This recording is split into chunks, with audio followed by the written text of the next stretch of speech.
All right, welcome everybody to our informational meeting for coaches and parents. We do this annually. We usually call it the Welcome to MiSCA webinar. We kind of go over what MiSCA is all about, any changes for the year, our schedules and things like that. And it's really kind of our kickoff to the year. Registration's already open, but none of the teams are really meeting yet. And so it's really our kickoff to get rolling and allow especially like new parents and coaches to ask questions if they're not familiar with MiSCA, or if you have questions about any changes that are happening.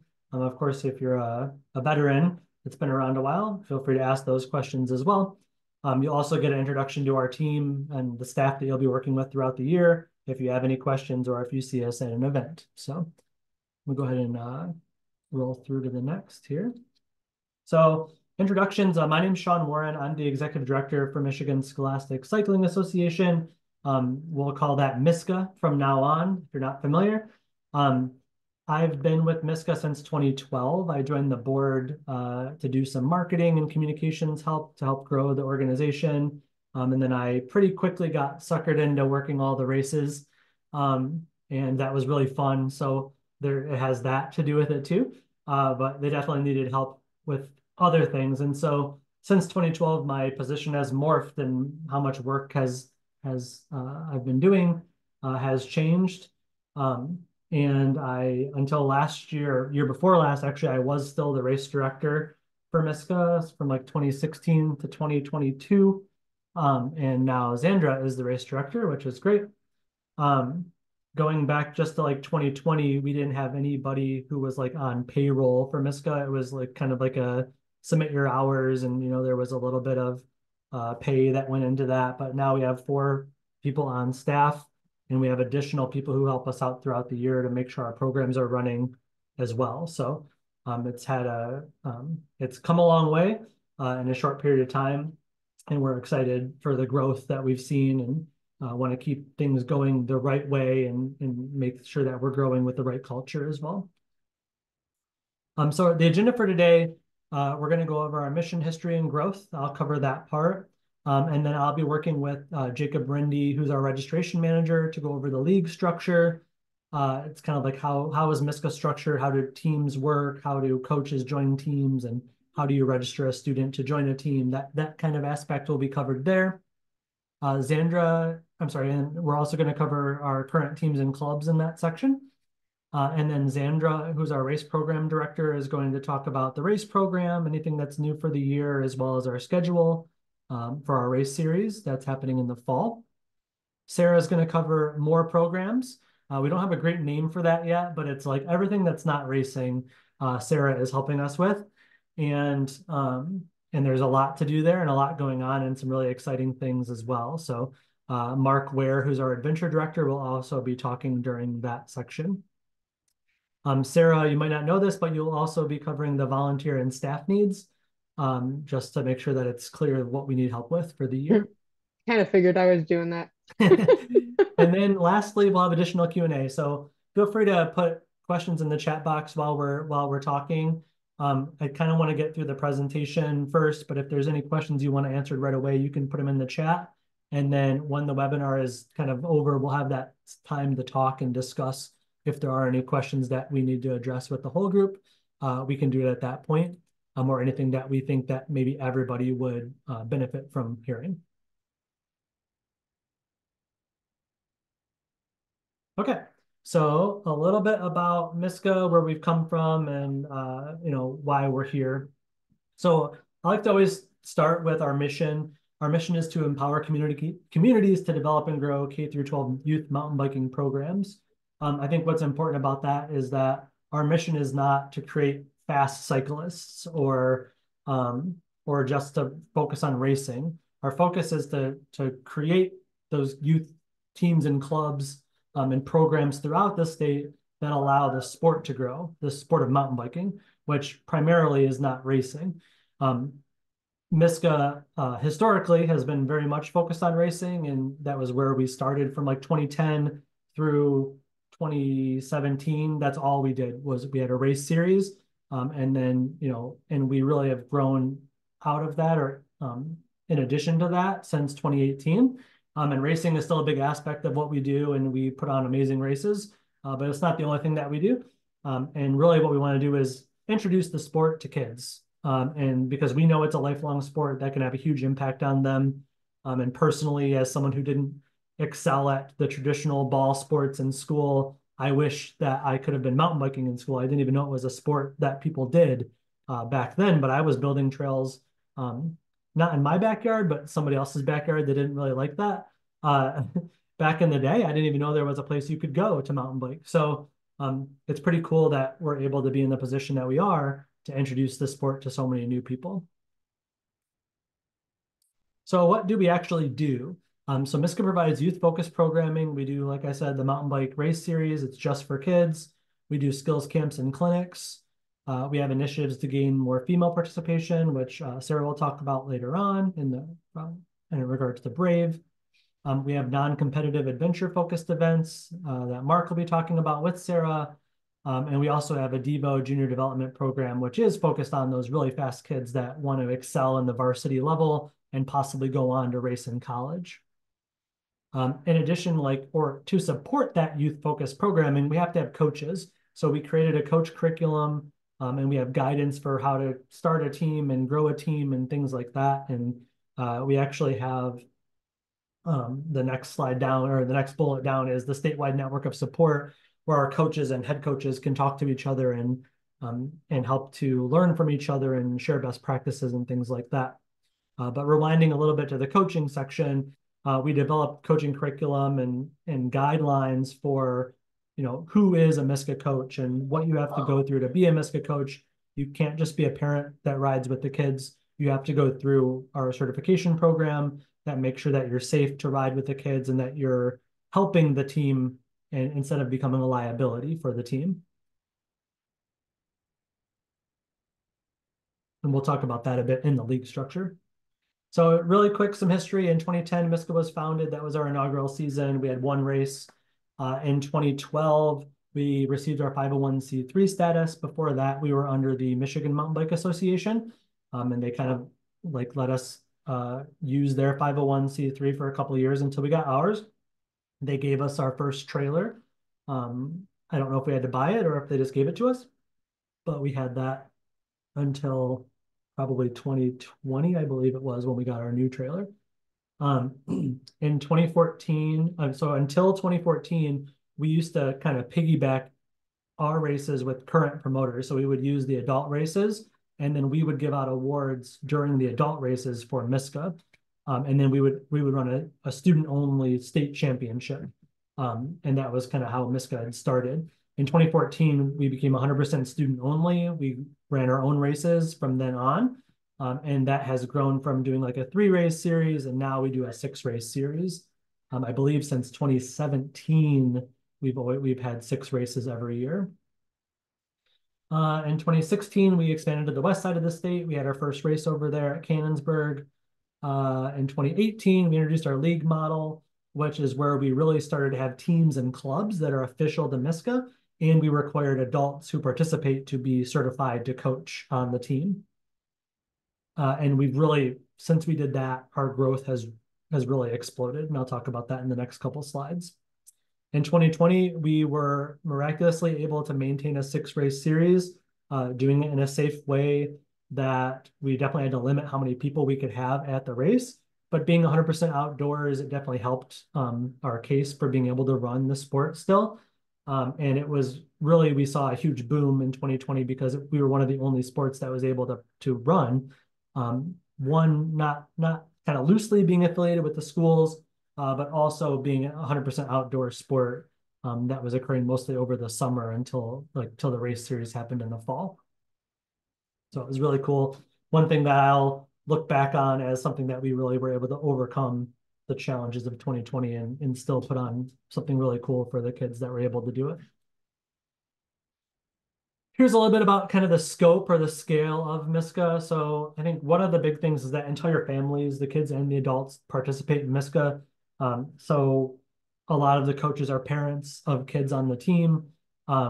And a lot of the times the kid will find the sport first, and then they bring their parents into the sport, which is also really cool. there's not a lot of sports out there that parents can do with their kids. And instead of just watching from the sidelines at soccer practice, you can actually get out and ride, and improve your athleticism, and actually do something with your kid and share an interest, which is really fun and a unique thing that we can offer. Not only do families do just biking, they often do other outdoor activities like camping or kayaking, other multi-sport kind of activities. We find that a lot of our families do a lot of other kind of adventure outdoor focused sports. Our league, which is what I'm calling our ride program right now. Everybody rides in the ride program. We have over 1,100 students that joined MiSCA last year, and they were supported by 639 coaches. We ran 6 races in the fall, and we had an average of 613 students at each race. And there's, on top of that, we usually say 1.5 to 2 spectators per student. And that would be like an adult, like 1 parent and 1 sibling, or 2 parents. And that's pretty loose to say 1.5. So some kids might have 1 person, some people might have 5 when their grandparents come to a race. So we usually estimate for like 1.5 to 2 people per racer in addition to them that will show up to the event, which is also really fun and unique for a lot of sports that are out there. We have 21 official teams and clubs today. And last year we supported our coaches, 163 coaches, with in-person training. We provide the in-person training at no cost to the coaches. Once you're registered to be a coach, everything's included after that from MiSCA. So here's what those numbers look like as far as our growth goes over time. You can see in 2018, when we started the league model, which is what this is showing, we had, let's see, like 350 kids, and now we're over 1,100. You can see we had a huge spike in 2021, which really came from the COVID year. And in 2021, we were still kind of helped, at least I would say, in our numbers, because a lot of other sports were not running in the spring of 2021, and a lot of people wanted to get into our sport at that time. And so I don't have to say all the numbers, but you can kind of see how our trend has gone. I would say we're definitely plateauing after that boom of 2020, 2021. And I think we're finally finding where we're at today. And we're almost back to those 2021 numbers that we had. Our coaches have always been consistently growing. So since 2020, it's a pretty, actually really since 2018, if you were to smooth that line, it's a pretty consistent growth pattern since we started rolling out the coach program, which is amazing. And this is what that growth looks like when you compare it before we did the league model. So like I said, we started in 2010, we only did racing. So you can kind of fill in the blanks of how many kids were involved in the teams and clubs before that as well. But in general, you can see once we created kind of the framework for how teams and clubs participate in MiSCA, and also kind of protecting our coaches and organizations that want to start a team by having insurance and being much more thoughtful and considerate about how we do things, and having a system to register people and organize it all. Once we kind of put all that infrastructure in place, it really enabled the growth that we've seen over the last 6 or so years. All right, so I'm going to hand it over to Jacob Rende to talk about the league structure a little bit. I'm going to be jumping in. We'll tag team it somewhat. But go ahead, Jacob, if you are there. Hi, everybody. My name is Jacob Rende. I'm the registration manager. I'm excited to take on this role this year. Without further ado, we can get started with the league structure. For the registration this year, we are using CCM. It's a great system. We've used it for quite a few years now. And the system is specifically tailored for cycling and running events like what we run. These teams are allowed to create their own events per se, and they can change the fees and things like that that they want to charge. And if you ever need help with that, feel free to reach out to me. or the registration team, and we can help you get that started. With the system, you can also generate your own reports and things like that that you might need to help bookkeep for your team. All this can be found on the MiSCA website at miscabike.org/register. Yep, and some of those bullets were tailored to like how the team aspect of it. So like if a head coach or a team manager, when they create a team and what they can do with it, it really enables the teams to be able to grow their team and manage how big their teams are getting. And also like Jacob said, collect fees and sell merch and things like that all in one system instead of having multiple systems for different things or getting Venmo from parents to pay their team fees and or to support, buying jerseys and things like that. And then that miscabike.org register link is when you're ready to register as a parent, to register your child or to register a coach. That's the link you would use to then find all of the what you need to click into to be able to register. And then up next, this is how our league is structured, with MiSCA being the overbranching body, and then that breaks off into individual teams with certified coaches who are at least a level 1 coach, and we'll go more into depth of what that means in a few slides. And to be a team, you need to have at least one level 3 coach per team, but there are quite a few teams where there's multiple. That further breaks down into students where there is no age minimum. This can go all the way up through 12th grade, which is usually 18. And then the way our league is structured, we want one coach for every 6 students on the trail. I know a lot of teams do more coaches, and that's always good, but at a minimum, you need to have one coach for every 6 students on the trail to safely have a ride and practice. Students do not need to join a team to be on MiSCA, but it's highly recommended.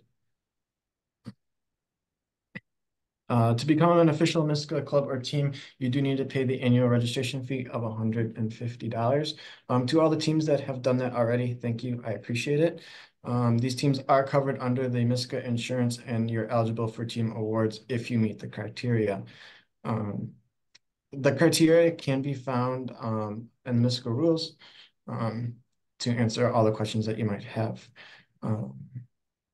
To find a team local to you, you can go to the MiSCA website, miscabike.org/register, and you can find all the local teams that you might want to join. And then there are quite a few resources as well on the MiSCA website for budgets and tips that you may need to get started. To become a certified level 1 coach, you do have to pay the annual registration of $30. The background check is included in that, and then you have to take a few tests. I will say every week I have to upload the test results, and I have to go through the certificates for first aid and CPR. So if it doesn't get approved immediately, that's because I have to upload it or take a look at the certificate still. But it will be done at some point, usually Friday nights. To become a level 2 coach, you must be at least 21 years old and have met the requirements of a level 1 coach, and maintain a valid first aid and CPR. When you do that, make sure that the first aid and CPR certifications do meet the requirements, as the online courses do not meet the requirements of the requirements that MiSCA requires to be a coach. And then to be a level 3 coach, you need to attend one more class, and that is the Essential Mountain Biking Skills Coach Clinic. We do run quite a few of those throughout the year, and you can find all those details at miscabike.org/coach. And then here is just a screenshot. This can be found on the MiSCA website of what you can and cannot do as a level 1, 2, and 3 coach. It does have to be noted that you cannot lead a ride as a level 1 coach. So if that interests you, you will have to you have to move up in the coaching curriculum. Yeah, but one thing I want to note there too is just that we require that every group, so every group of students out riding on the trail has a level 2 coach with them. So a lot of times the teams really need level 2 coaches. So if you have the opportunity to be a coach and you could get your first aid CPR certificate, it would be greatly appreciated. I know that the head coaches will really give you a hug if you can do that. They're always in need of level 2 coaches because, like I said, you have to have at least one for every group that goes out. And that's to maintain the safety of that group. And then we can have a bunch of level 1 coaches be sweeps or mid-pack riders, but we definitely have to have a level 2 coach. And then one thing I'll just mention too, it's come up before, is that you can teach mountain biking handling skills. So like if you take the essentials course, so we have an intermediate and an advanced course, we'll talk about the different courses in a little bit too. If you do take those skills courses, you are then qualified to teach those courses as long as you are a coach. You don't have to get your first aid CPR to do that, but you wouldn't be considered a level 3 coach until you did get your first aid CPR, just because that's how the levels move up. But if you were a level 1 and you wanted to take a skills course, you can totally do that. You don't have to be a ride leader if you don't want that responsibility of having that kind of medical responsibility, for lack of a better word. You can definitely teach those skills as long as you are have taken the course and got a certificate for those courses. If you want to become a MiSCA student rider, registration is $75 annually. And then, like I said earlier, to find a team, just go to miscabike.org/teams. There's so many teams that you do have the opportunity to join. And do it now, because a lot of those teams are going to start their practices here shortly. So if you want to get in the information loop with them, I would suggest that you do it soon. Independent riders can join as well. You just have to do it as an independent rider through CCN at miscabike.org/register.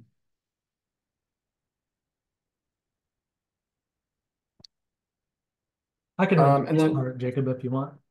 okay. Yeah, so we have two different team types in MiSCA. We have a scholastic team, which is students from one high school. And then we have composite teams, which are students from multiple schools.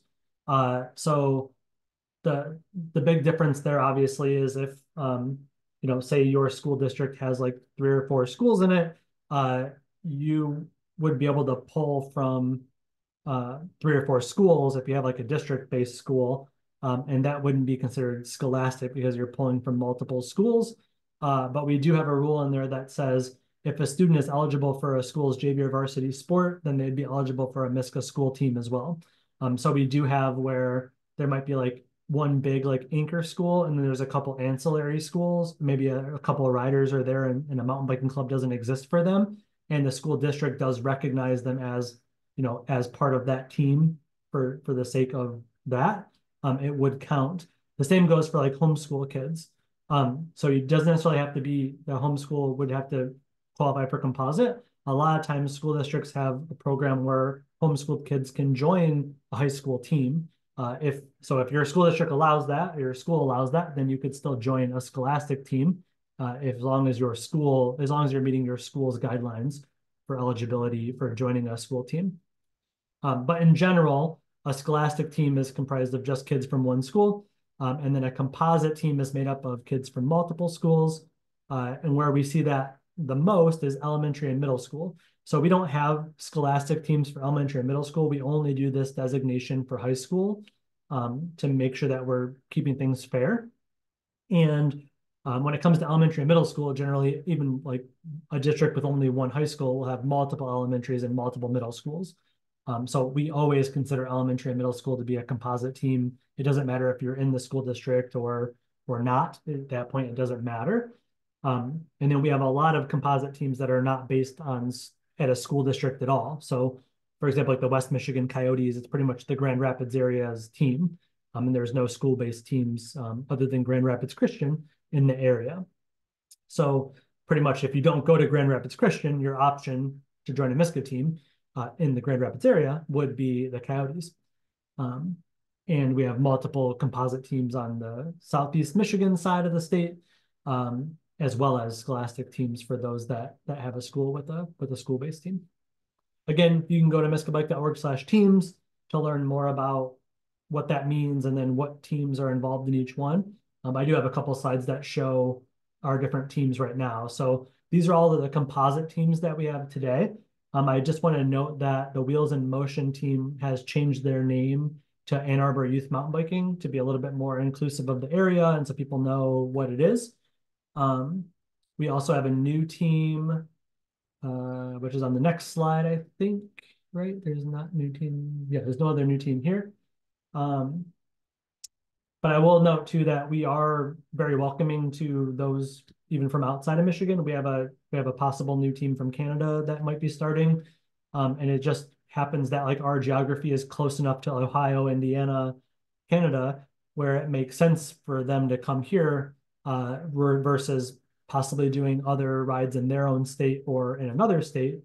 Or they like our programming better because we include elementary kids in MiSCA where maybe other groups don't allow that. So we're always open to, anybody who wants to join MiSCA, we are open. We're probably not going to have a race in Ohio, but if you wanted to come up to our races, you're more than welcome. And that's like the Black Swamp Riders from Ohio, and we have the Trailblazers from Fort Wayne, which is pretty cool. And then we have our Scholastic team. So these are high schools that have a school-based team. Brighton, Detroit Country Day, Huron Valley, Grand Rapids Christian, like I mentioned, Lake Orion. Manchester is a new school, which is kind of between Jackson and Adrian. And then we have Northfield. And I put asterisks next to the different schools that do allow outsiders. So if you're outside of the district or outside of that high school, they do allow you to ride with the team and you can practice with the team. And then what happens is on race day, we just take you out of that team score. You still wear the team jersey and like you're part of the team otherwise. Nobody actually really knows that you're not part of the Scholastic team generally. But we take you out of the scoring if you're not eligible to score for that school. And we work with the coaches to maintain that eligibility. But if you live in one of those areas, but you don't go to the school, you can definitely still join the team and participate and get all the benefits of being on the team.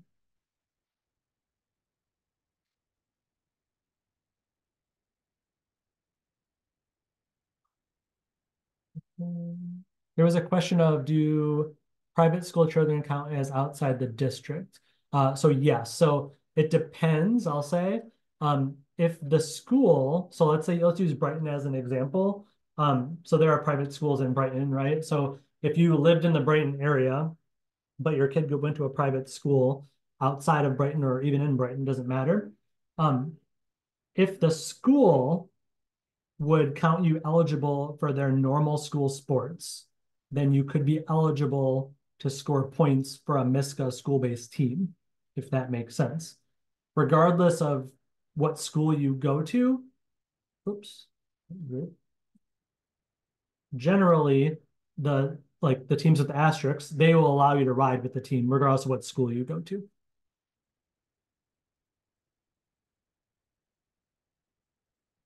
But I think generally your answer is yes, they would normally count as outside of the district. So they wouldn't score points, but you could still participate on the team. All right, Sean, I would like to add that a private school would be eligible to create their own school yep. team. Also very accurate. Yeah. And you don't have to create a school team either. You could always create a composite team, and maybe it's a few different private schools that join together and create their own team. I know like we had Catholic Central, and I can't remember what the other team was, but they're a boys' school and there's a girls' school, right? So they combined forces to create one team. And that was kind of a cool thing because you need a girl to score points. St. Catherine, that sounds right. And Brother Rice was a team as well, Sarah, but not in that mix. All right, cool. I'll hand it over to you, Zandra, to talk about the race program. Excellent. For 2024, our fall race program will consist of 6 races. We will have 24 different race categories. There will be 10 elementary categories. If you have raced with us in 2023, it will be the same categories. So we have grade breakdown, and then the different gender categories. All of our elementary riders in elementary categories will race on Saturdays for this fall season. Our next group of... For those that are not familiar, elementary, the Saturday race day starts at about 2 o'clock. That's when the races start, is at 2. People usually start getting there around noonish. If they're not pre-riding, you might get there earlier. The high school kids usually get there earlier to pre-ride, but yeah, but generally race day starts at 2 o'clock on Saturdays. Okay, good to note. And then on Sunday, we have all of our middle school and high school categories. Races start around the 9 a.m. hour. For our middle school categories, we have 6 categories that will be broken down with advanced middle school females, advanced middle school males, and then novice females for middle school. And then there are grade specific novice male groups. As we gain more riders, the categories can evolve. If we had the same amount of novice middle school female riders as males, we would likely have the 3 novice female categories grade-wise as we do for males. If you are wondering why the females are clumped together, it is still very much male stronger presence in our events right now, which we would love to see more females ride. So for our high school categories, we have 8 different categories, again, broken down with the idea of having our races start as mass start races, and we break the categories down so there's not an overwhelming amount of riders.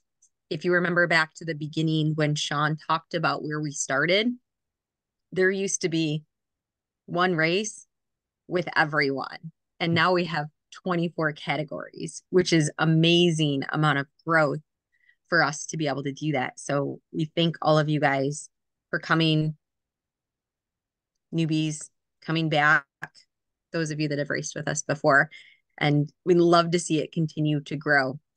So again, all of our high school races will be on Sundays for the 2024 season. I was going to make note too, just real quick about the courses. So we also changed the course up depending on what category the riders are in. So the elementary, where it's grade based, not the advanced, all of those elementary riders ride what we call our beginner course. And we change how many laps they do depending on what venue we're at. So some venues you might do 1 lap, some venues you might do 2, and then we increase the laps like from what we call our lower elementary categories, which is grades 3 and under, might only do 1 lap regularly, and then grades 4 and 5 usually will do 2 laps of the beginner course. The advanced elementary course they generally do the beginner loop, but they'll do 3 laps. Unless it's a more difficult course, then they'll do 2. But they also have the opportunity, like at Heritage Park, where we have 3 different courses. We'll introduce like an intermediate course, and they'll do 2 laps of the intermediate course instead of doing the beginner, and that's to increase their kind of recognize where they're at as far as skill level goes and stamina. You got a question about, is the grade level based on where they are in the upcoming year? And that is yes. So it'll be their 2024, 2025 grade. And then going from there, so novice will generally do the beginner course. They'll usually do like 3 laps of the beginner course. And if we have intermediate, they'll usually do 2 laps of an intermediate course. And then advanced middle school does our advanced course. So that's the same one that the high school varsity and junior varsity riders will do. But all of the novice riders, regardless of your high school or middle school, we'll always do either the beginner or the intermediate course, depending on what's available at the race day. And then our varsity, junior varsity, advanced middle school always do the advanced course. So we always have a beginner and advanced. Sometimes we have intermediate as well. And if you are not sure where your rider would be, if you are on a team, you can work with your coaches to decide that.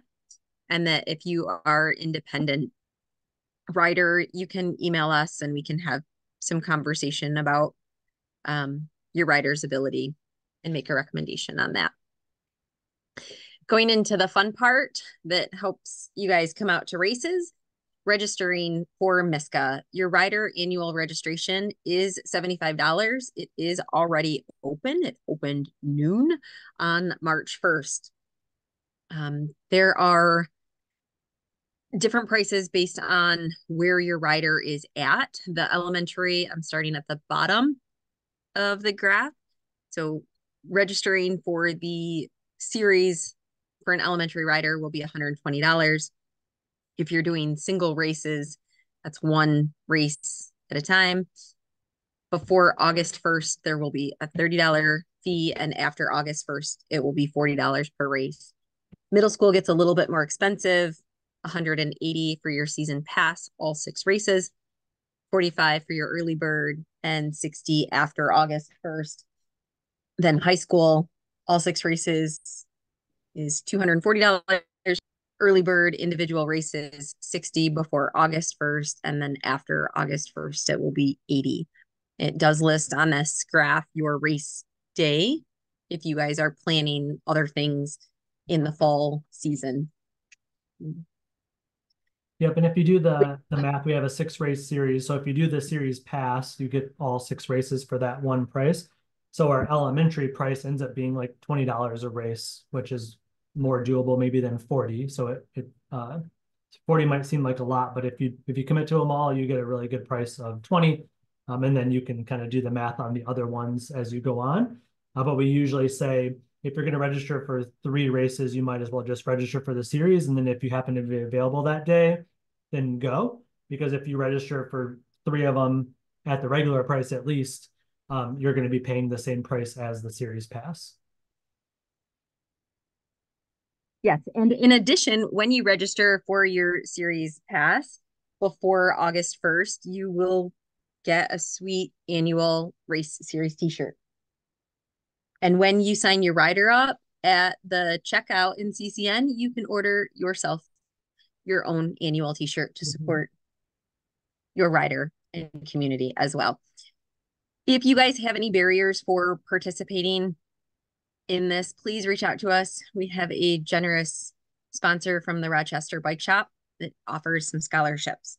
So please don't hesitate. If you are a coach or you know people that would get into this, if they could remove that financial barrier, please have them reach out to us.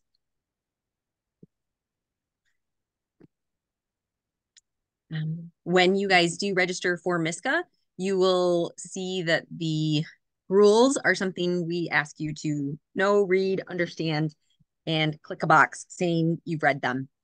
There were some updates from 2023 if you are coming back. If you are new to us in 2024, just make sure you give those a read and understand them. If you guys have any questions about those, please reach out. You can see those rules at miscabike.org/rules. I'll just note too that for new parents coming in, again, if you're not sure kind of where your rider fits in the skill level, in the rules, all the categories are broken down in there, and it talks about, what kind of stamina the rider should have and what kind of experience they should have before going into that category. Generally, any novice category or a grade-based category where it doesn't have the word advanced or junior varsity in front of it, is going to be your entry level, beginner kind of category. And then that would be the default. And then as the rider's skill increases or their stamina increases, then they may look at doing one of the higher categories. You can always upgrade during the year, but downgrades are strongly discouraged. So if you wanted to start in advanced, your decision to want to move down to a novice category would be scrutinized, and you'd have to go through an approval process to do that. However, if you start novice and you're like, oh, this is a little too easy for me, you can always move up to advanced without any questions asked, and it's really easy. It doesn't cost any more. You don't have to change anything in your registration. It's just we change it in the system. There's a form to fill out, but it's simple and there's no extra fee or anything like that to move up.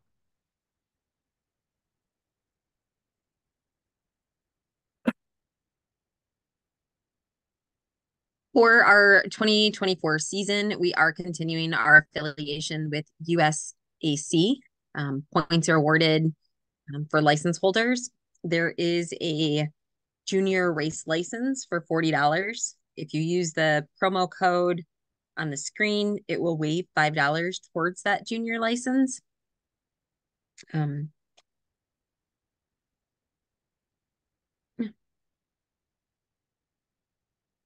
And now on to what I will call the most fun part of tonight's presentation I get to share with you guys, and that is our race schedule. If you have not seen it yet, here it is. Our first race will start August 24th. On that Saturday, we will be at the Merrill Trail. And our sponsor is going, we'll just go right into that. And our Merrill Trail, it is at the Premier Park. There are going to be a few changes from previous years as the park is undergoing some construction. So that northwest grass section along the parking area is going to be a little bit different. We are also going to be working with the park to get a gate put in to remove some of the pavement parking lot that we've had to use in the past. For lodging at this venue, there is not on-site camping. There is Wabasis Lake State, I think it's a state campground. They are the closest campground that does allow tents and RVs. You would want to book your site sooner than later. And then we are very close to the Grand Rapids area and Rockford with some great hotels, if that's your accommodation choice. Our second race will be September 7th and 8th, going to Addison Oaks County Park. When you register for this race in CCN, you do have the option of buying your parking pass. So make sure you do that if you do not buy the annual Oakland County Park Pass. There are some on-site camping options with some cabins and tent camping. I believe they also allow RVs. You would do that right through the Oakland County website. The closest hotels are about a 25-minute drive away in Auburn Hills.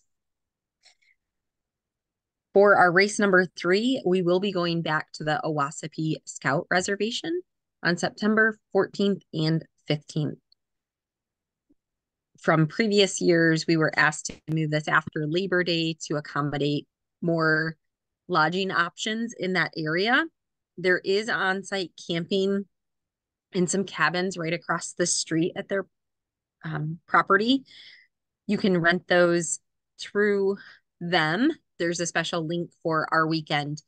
It will be MiSCA families staying there on site only. So you'll find that link through our Facebook page, through miscabike.org under this event. There is also outside campgrounds. Blue Lake Campground is about 10 minutes away. There's another Oak Knoll family that's pretty close. That's a family. And then Muskegon State Park is about a half hour away. There are some local hotels and some small Airbnb options in the Whitehall area. For race number 4, we will be going to Mayberry State Park, which is near Northville, Michigan. It is our first race as MiSCA in Wayne County, and we will be there September 21st through 22nd. We're very excited to be there. The main park entrance off of 8 Mile is where we will be at. Given the trail system at Mayberry, we are going to have this as a time trial format. All of our other races will be a mass start. Mayberry will be a time trial. There is no on-site camping.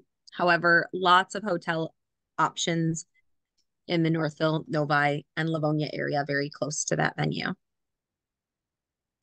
We will be taking a bye week after Mayberry and then coming back in October for race number 5 to Stony Creek Metro Park, October 5th and 6th.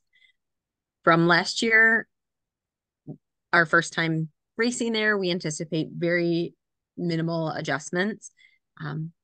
There is some camping at Stony Creek. We have not confirmed they will have that open for us. When we do so, we will let you know. If you really do enjoy that camping experience, Addison Oaks is nearby. And then there are some hotels about 15-20 minutes away in Utica and Shelby Township. Our season closer will be race number 6, the state championship race at Heritage Park in Adrian on October 12th and 13th. We anticipate minimal adjustments from previous years racing there. Camping options are extremely limited nearby. There's a small state park, and then there are some hotels in the Adrian area.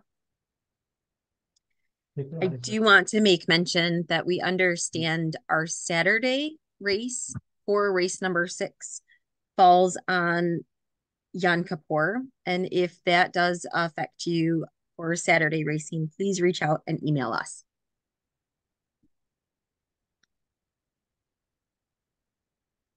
I'm going to turn it over to Sarah, and she is going to talk about more programs and the other fun things we get to do. Yes. So, historically, MiSCA has been primarily a race organization, and we've used our organization to help foster relationships with teams. But over the years, we've been wanting to expand outside of racing and offer some more options for riders so that they can try something different or try some less competitive events. So I'll take you through what we have going on this year. Starting out, we have our junior development program, our MiSCA Devo. So this has been underway since December of 2023. What this is it's basically a coaching program. So if you're a student that just wants that kind of extra help to try and get to that next level, you want some individual one-on-one coaching, this is what that program does. This is led by Kurt Droz and Brian Miller. Their daughters were at different years state varsity champions for varsity female. And the coaches are myself, former state champion Justin Krieger, who has his own coaching business now and is our main sponsor for Devo, Krieger Endurance Training, as well as Kurt. So we have riders from all throughout the state. We're excited that we have a couple Traverse City kids that are going to be committing to our race series. That is the one thing that we require from our Devo athletes, is that they race the MiSCA series. So Devo is allowing us to kind of create some more relationships up north. So we're excited about that. We also have some Grand Rapids and Southeast Michigan folks. So a total of 11 boys, 7 girls. And the coaches just sort of split up how we work with them. We're going to be doing some training camps this spring. They'll be getting together at some outside of MiSCA races. So if you are interested in such a program, by the way, my cat is just going to walk across the screen during this. We will open applications in the fall of 2025. So if that's something that you have some more questions about, feel free to get in touch with myself or Kurt. If you go on our Devo page on our MiSCA website, there's more information there. To clarify, the applications for 2025 will open this fall. Correct. Yeah. So I'm just basically 2024. We're moving. We already got our team picked, or our group picked, and Yep. but you'll be seeing these lovely red MiSCA Devo kits. throughout the summer. And for some of our independent riders, that they'll be supporting them at the MiSCA race series. But they're still part of their MiSCA teams if they're already part of a team. So they'll be representing their team at MiSCA races. All right. So Brave is back. So those of you who may not know, Brave is our non-competitive girls ride program. This started out as a way to get girls that are, a lot of times on our teams, they may only be like a few girls. They may not have some good camaraderie among their peers, just because a lot of times girls want to ride with other girls. So our hope was, let's get these girls riding together across teams so that they see each other be on race day. So Tina Meyer started a chapter out of Southeast Michigan for middle and high school girls. That will be going into its 4th season this summer. And then Sonia from the Lake Orion team, she started a Brave Junior chapter, which is for elementary girls, and that is exclusively based out of Stony Creek Metro Park. So those are returning programs. So if you're in Southeast Michigan and you are interested, if you think your daughter would be interested in joining such a program, there's more information on our website about that. In addition to our ride programs, we're going to be offering 2 one-day events. We are going to go up to the Highlands at Harbor Springs for the Brave Highland Games. So it's going to be basically like a half-day camp. We're going to have some skills challenges, some group rides. It will be at the, if you've been up to the Highlands, they have some downhill trails. You'll get a lift ticket that's included. And this will be basically, we say grades 6 through 12, but we have the age limit to ages 10 through 18. So that registration will be open. I think Sean's going to open it tonight. So our hope there is we'll try to get actually some folks that we're trying to, continue to expand our ridership up north. So we're excited to bring this event up there to the Harbor Springs area. In addition, we're going to offer a canoe / riding adventure day out of Proud Lake and Heavener Canoe in Milford. So basically we'll get together, do some canoeing. We'll ride the new flow trails at Proud Lake. We'll have some snacks and all that good stuff. So registration for that will also open up for that. Same age, so basically girls 10 through 18. Also, if you are a coach and you would like to help out with any of these programs, we could certainly use some help with the Highlands at Harbor Springs event. So if you're interested in going up north and you want to help me out with that event, we could certainly use some extra hands. So that's what's going on with Brave this year. And here's the schedule for the ride programs. So our Brave Southeast Michigan is on the left. So we tend to rotate locations for the older girls. They get to try some new trails. Also, we're trying to explore a wider area there. So we're trying to cover east side and west side of basically Oakland and Livingston counties. And then Brave Junior was kind of meant to complement. So outside of MiSCA, we have a Little Bellows chapter out of Milford for girls ages 7 to 13. And so the hope was to kind of have something similar on the east side. That's why Sonia developed Brave Junior. So Brave Junior registration for both of these ride programs are open. So sign up. All right. Okay, so we have a brand new program, which we're super excited about. This is our new adventure program. And this was really our response to just the desire for non-racing events. Now,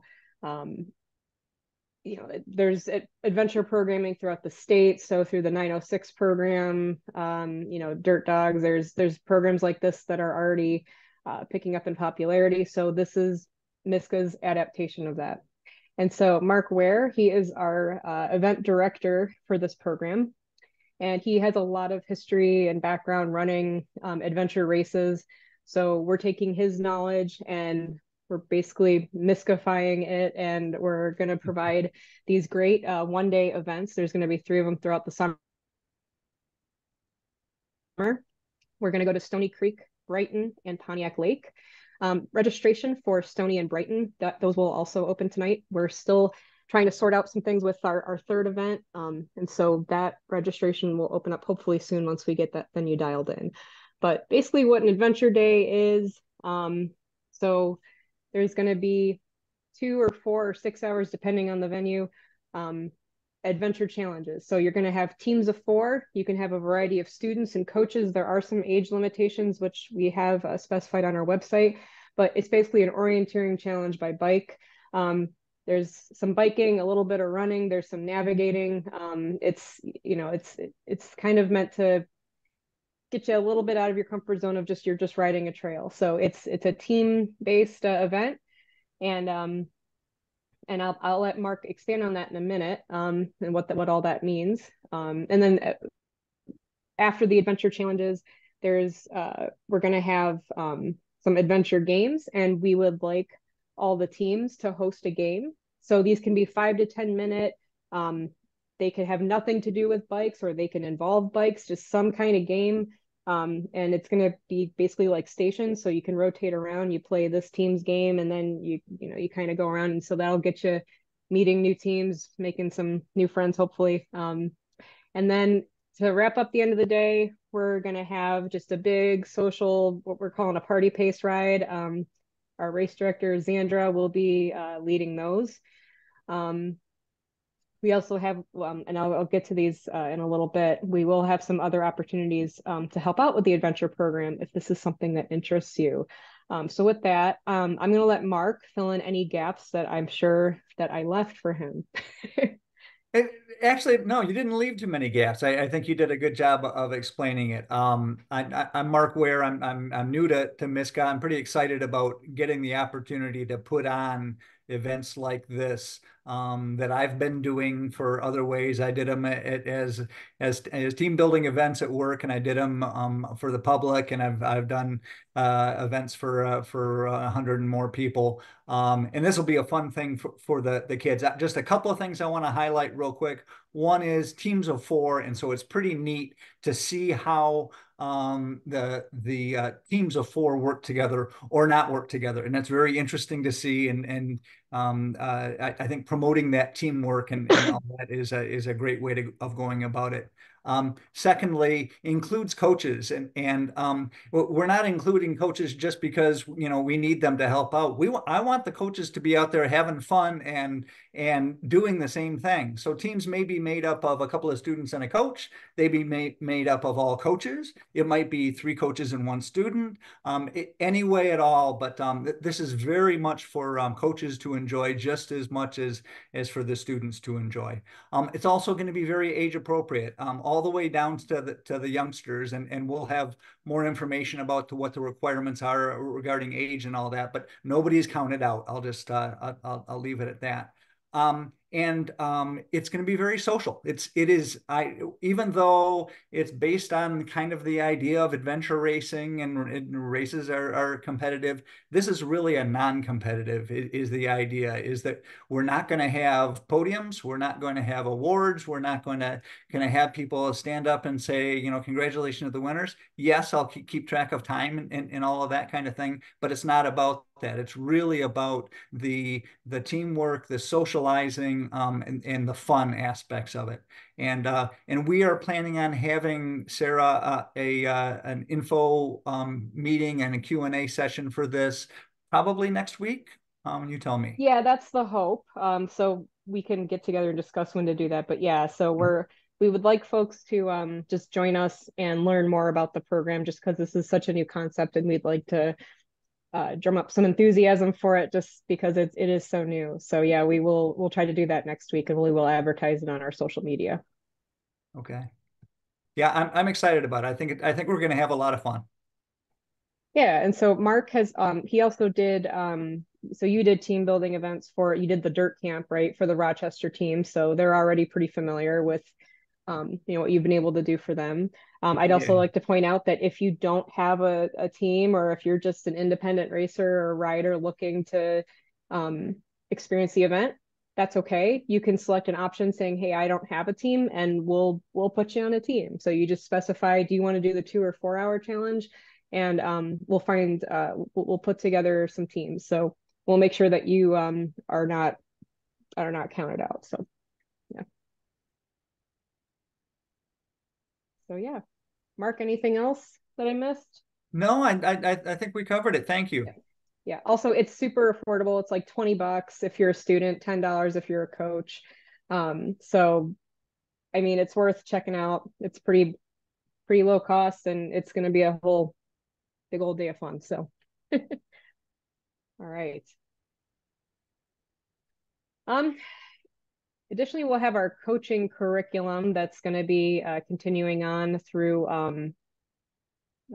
throughout this season. So a couple years ago, cognition coaching was led by Ben Tufford. He visited us, and he's going to be visiting us again in a couple weeks, training our skills instructors.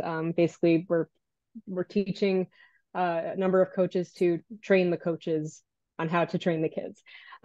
So this is a program that's utilized by independent leagues around the country. I can personally say I think it's an excellent way to teach mountain bike skills to kids, and also preparing riders to ride in control, to ride safely, and to expand on those skills appropriately for racing.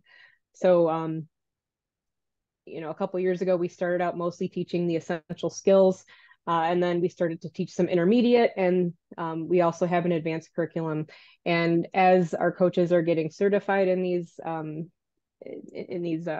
skill sessions, we're hoping to see our coaches upgrade and get more training. So, as they were talking about the coach requirements for level 3, you only need to get essential skills, but the opportunities to learn intermediate and advanced, those are still very much worthwhile to take, especially if you have some more advanced kids on your team. It's good to have a couple folks that know it. And the great thing about this program is I think it increases access to good information for how to teach your kids to be good riders. So be on the lookout for that. If you are a team and you would like to have a skills session brought to you, just reach out and we can send an instructor to work with your team. And we'll try to open up some public, some general open events in there as well. So.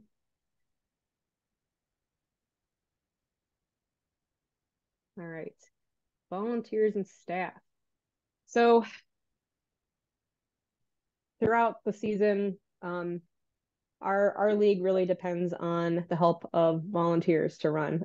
If we were to pay everyone to fill out these positions, such as course marshals, course setup and cleanup, we wouldn't exist. We'd go bankrupt. We couldn't possibly charge everyone what we would need to charge in order to make that happen. So for our races, we definitely will be reminding folks a lot that we could use volunteers. So getting the infield set up, that's always fun. You can actually be a part of how that part of the course gets set up. Sometimes we need folks to help with parking and traffic control. One of the biggest needs is course marshals. So throughout the day, you actually get to be out on the race course. I think that's a pretty fun spot. So, I mean, you're out there for a couple hours, but you kind of get to be in the middle of the action. So we have a variety of options for roaming course marshals. So you get to basically ride around and actually be allowed to ride around, because unless you're a racer, you shouldn't be on the course. Or we have stationary options as well. And, you're kind of there to just manage traffic and making sure people are going the right way. And if there's a problem, you let one of us know so that we can attend to, if there's a crash or something, we can help out. So kind of in the middle of all the action there. Then of course cleanup. I mean, that's, we really strive to put on a professionally run event. And when we leave a venue, with the exception of some tamped down grass, we don't want it to look like we were there. So we really want to make sure that we clean everything up as best we can, make sure all trash is picked up, and basically leave no trace. And more hands make less work. So even if you're just you know, hanging out and you haven't signed up, it helps to sign up because then that lets us know if we really need to start asking for gaps to fill. So signing up ahead of time really decreases our workload for our race staff, and we don't have to run around trying to find people to help. So if we always have a sign up right before the race. So if you go on any race website, so like if you want to, you go to the actual Merrill page or the Owassipee page, and we'll have a link for those volunteer signups. So if there's unfilled positions and if you can give some of your time, you know, it's really greatly appreciated. And that's really how we get this race series done. So. Okay. All right. So back to what I was saying about our adventure program. We could really use a basically a staff member for the adventure program. That would be, this is a paid position. When I mentioned the adventure games, we need someone to kind of just coordinate all that. So you'll be working with the teams, making sure they have someone that can put a game together. You'll be making sure that they have what they need. You know, you're kind of just making sure that they have a plan and you're helping them with that plan. So basically helping with the games, and that's going to be pretty fun. So if that's something that you are interested in, go to miscabike.org/apply, and we'd really love to have you. Again, this is going to be totally different from our race series. So if you're looking to do something a little less serious, but something that I think is going to be incredibly value added for our organization, this is a great place to get in. So what's next? I think that's it for right, you, Sarah. Thank you so much. Yeah, I won't make you read every one of these logos. I won't. Yeah, so I just want to, this is like the only time that we actually put this on a screen all in one place. I just want to, thank everybody who's possibly affiliated with any of these organizations and thank their owners and supporters for their support of MiSCA. A lot of these sponsors have been around for a long time, and a lot of them have increased the amount that they've contributed to MiSCA over time. A lot of them are new, and that's great as well because we always need new. And so I just want to throw this on the screen so you can take it in who the supporters of MiSCA are. These are the people who are really supporting youth mountain biking in Michigan, and they're committed to it financially, right? Not just you know, posting a flyer on a wall or something like that. They're putting their money where their mouth is. So we really do appreciate all of their support. I will just call out the pro and elite sponsors. So D&D Bicycles is their outgoing pro sponsor for the race series that ends in the middle of October or so. We have a new sponsor, Fox Trail Trust, who is our pro sponsor for, I'm sorry, it's an elite sponsor for the Brave program. And they're new this year, which is awesome. They're focused on getting more women into male-dominated sports that Fox is in, which is mountain biking and off-road driving, wherever you would find Fox shocks, basically. So they created this Trail Trust program, which is awesome. Adams Sports Medicine sponsors our coaches program and also our coaches race, which we'll announce more about later. Yes, we're 100% youth racing at the races, but we also do a fun coaches race costume kind of race during one of the races each year as well, which is the kids' chance to cheer on the coaches. And it is much more for the kids than it is for the coaches, trust me. Psychotherapy Bicycles is probably our longest running sponsor, and they're sponsoring the Stony Creek race this year. Bora Teamwear is sponsoring our Owassipee race, and they're also our official team kit provider. So if you need jerseys for your team, we recommend using Bora. Not required, but we recommend it. KOM Cycling was actually started by Austin Loper, who was a Brighton High School rider. When he was in high school, he rode with MiSCA, and then he started his own cycling components business. So check out KOM Cycling. It's really cool that they're able to come back, just like Krieger Endurance Training. Somebody who was a MiSCA student at one point able to come back and provide support back to the organization that they got a lot of value out of when they were a kid. Hammerhead Bikes in Howell is the sponsor of the Mayberry race. And I forgot to mention, but KOM Cycling is the sponsor of the Merrill Trail race. And yeah, Hammerhead Bikes in Howell is sponsoring the brand new venue at Mayberry, and really appreciate Bill's help from Hammerhead. He's a great guy to work with. Talked about Krieger a little bit already, but he's sponsoring the Debo program and also being a coach in the program, which is great. A good crossover from what he's doing personally, professionally, into giving back to MiSCA as well. And then a new sponsor is Tippin's Family Friendly Market in Ann Arbor. So if you're in the Ann Arbor area, they have awesome food and a great selection of other things that they provide that you can check them out. And we are kind of leaning on a friendly relationship there. And they came in really big for a first-year sponsor. We're really happy to be working with Tippin's. And then lastly, I just want to mention Rochester Bike Shop. Always helpful and supportive. They're sponsoring our scholarship program again this year, and basically providing MiSCA with the funds that enable us to give scholarships to kids and families who would otherwise not be able to participate in events. So if you want to participate in an adventure program, or you want to do Brave, or you want to be a coach, or you want to race, and any of these fees are a barrier to entry, go to miscabike.org/scholarship and you can fill that out. We've never denied a scholarship request, regardless of financial need. If you fill out the information, we feel if you're going to go through that effort to fill it out, you probably do need it. We're not going to highly scrutinize it. And then there is, we give up to 100% scholarships based on financial need. So that is all there. And then I'm not going to list everybody else by name, but I do just want to, again, thank everybody who's listed on the page for their continued support for youth cycling in Michigan. So this is the QR code section of the presentation. So if you want to pop over to our website right now, you can click that QR code, take a picture of it. It'll take you there. It's miscabike.org. You can also go to misca.bike or miscabike.com. We have a lot of different ways you can get to the same place, but we always talk miscabike.org. Is where you can go to get everything MiSCA. I encourage you to sign up for the newsletter, which is where you're going to get the most information moving forward.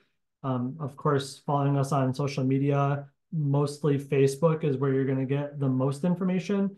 And then things generally get cross-posted on Twitter and Instagram when it makes sense to do so. But definitely if you sign up for the newsletter, you'll get MiSCA, what's going on in the league, directly in your inbox at least around once a month. We don't spam you. There's not an overwhelming amount of emails. And generally, the only time you're going to get kind of a lot of emails is if you register for an event, right? You're going to get a confirmation email, and then you're going to get a MiSCA update before the event. And then you get a confirmation like the day before the event that says, hey, you're registered. Here's what time to show up. And all of your details will be there. And then you'll get a survey after the event. So usually that's when you get a lot of emails, but that's not because you sign up for the newsletter. That's because you attended an event. So please sign up for the newsletter if you're interested at all. And it's a good way to stay connected. This is the last slide. So if you have any questions, you can type them in the chat box. You can also unmute yourself and we will be happy to talk to you and kind of in person with your voice. You're welcome to do that as well. If you want to email any of us directly, you can email myself, Zandra, or Sarah based on any of our kind of areas of expertise. Additionally, if you have any questions while you're going through the registration process, you can email registration@miscabike.org, and Jacob or one of us other people on that registration email will answer your question as soon as possible. Yeah, whirlwind. I think that is it. We do have a question. Let's see.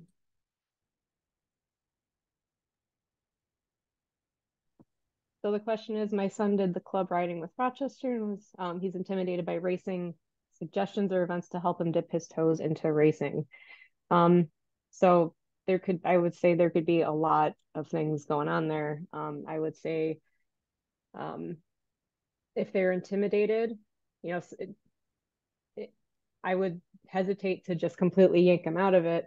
But that's where I think doing more events with people from other teams, like, I think the adventure program is a great example, or just going to the team practices and trying to get encouragement from your peers or your coaches. I think that helps a lot. I would I think say, Sarah, the Rochester, I think this is the Raptors, I'm assuming. They kind okay. of split off and did a club like earlier in the season, and they did the race team later on in the year. So I don't know what the requirements of that is if you join the race team, if you're required to race necessarily, but Mm, it might be even good if you don't have to. I think Adam's on the call if he wants to answer the question, or he was. Um, if you don't have to race when you join the race team, it might be a good idea to do that and then see what that pace looks like of joining the race team. And also just attending the races, like even not even racing, but just attending to be part of your team and part of the experience and seeing what it's all about and seeing that it's not a super competitive environment where it's like cutthroat or something like that. It's very much not like that. And it's more of a community and everyone cheers for each other, regardless if they know who you are, they're going to scream your name that's on the front of your plate and cheer you on to get up that hill. And it's a very welcoming environment. That's unlike a lot of other sports where it's one team against another team and it's very competitive. It's not as much like that in our race league. yeah, and I would even suggest, going to like a local race, maybe not a MiSCA race, but like just watching or even like doing a short, like little volunteer position. And then you can kind of just see others racing. And I mean, usually you watch it and you're like, oh, it doesn't seem that bad. Um, and so that way you can kind of get ahead of the MiSCA season as well. And just know that we have a category for everyone. So hopefully, you know, he'll realize like he'll be with his peers, and we'll make sure that we keep working with him to make sure that he's in the right place.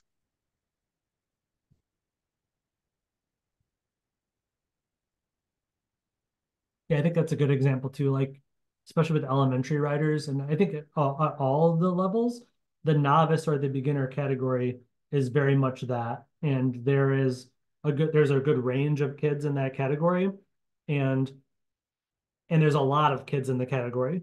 So, 5 kids are going to get on the podium, one kid is going to win the race, but there's like 40 other kids that you're riding with and having a good time with, and riding in the trail with. And it's not necessarily everyone's not there to win. It's impossible. Not everyone can.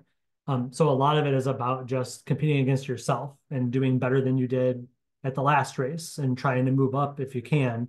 And just finishing the race is part of the challenge. So I always like to consider it almost like a 5K, where it doesn't have to be, you versus, everybody else, even though it is a mass start. A 5K is a mass start too. And there are people who do quote unquote win a 5K, even though I've never done a 5K where I thought I would ever win it, right? So it's the same idea. It's not necessarily, you don't have to compete against everybody. You're competing against yourself and just trying to finish the race and have a better time than you had last time.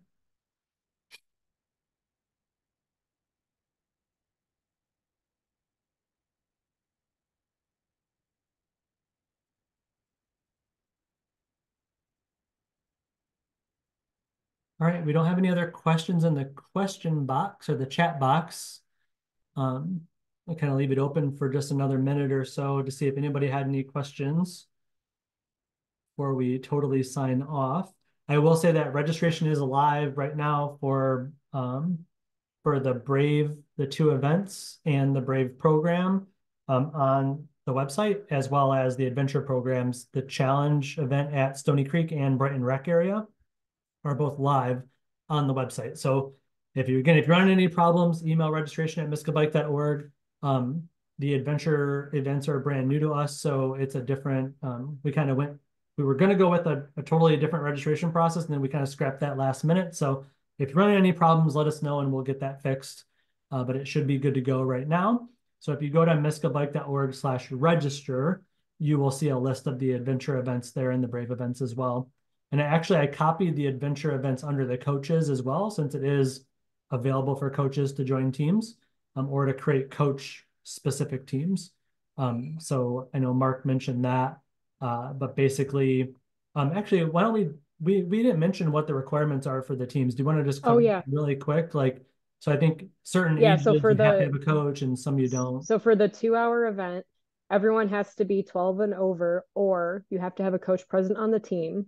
For the 4 hour challenge, everyone has to be 15 or and older, or there needs to be a coach present on the team. And if you're just a coach and you want to do it, you can do that too and just have a team of coaches. So you don't, the idea is not that we have a bunch of team or coach course marshals out on the course. We don't need that for this. It's if you're a coach and you're there, you're actually there to do the event, not necessarily be a coach that day, unless you're on a team that has younger riders on it than what is normally allowed in that category. And we'll need Yeah, Sean, volunteers. I want to support that and say I think a lot of coaches will say, "Oh, I'll just help put on the event," and I'll say, "No, I already have volunteers for that. Yeah. Register, Yeah. go We ahead want and you do in the it. event and have some fun." Yeah. No, we're really excited about it. So, yeah, and we will need some volunteers to help run it as well. But That there's a lot too. of opportunity here. Right? There's a lot going on. It's going to be a lot of fun. But much like our race program, it depends on the community and yeah, to make it function. But I think this one's gonna be a lot of fun. Well, and I think the way that we put it together so that we kept the cost low, I think is real helpful too, that it's only $20 and that includes your lunch. Yeah. That's a pretty good deal of having a whole day versus of activities and fun things to do and lunch, and it only costs you $20.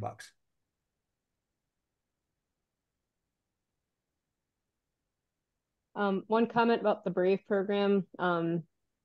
So for coaches, I will say that we have it's just as much for us as it is for the kids. Mhm. So even if you don't like, I don't have any kids and I coach with Brave just because like it's just fun riding with the girls. So, um, if you're even if you don't have any daughters, if you just have boys, then you're still welcome to ride with us. So, yeah, just that sounds like fun to you.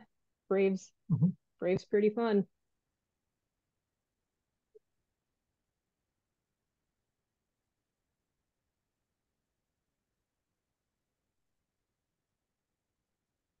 Awesome. So let's see. Yeah, Adam had a great comment basically saying, once they move from club to the race team, they kind of pare it down mid-season. They focus on, training their students. And that's something that I can say for most of our teams is that we train our coaches to prepare you for the races. And we're going to have different coaches on all the teams, obviously, so everyone's going to have their own way of doing it, but we do have a pretty standardized curriculum, and we have coaches with a lot of great experience as well that are bringing their own passion to the sport. So no matter what team you're on, you're going to have some pretty knowledgeable people that'll be helping out your kids. So All right. Well, thank you guys all for attending. There was no other questions, so I'll leave it there. Thanks to everyone who presented, and thank you for all your time tonight, and we'll see you out on the trails. Thank you.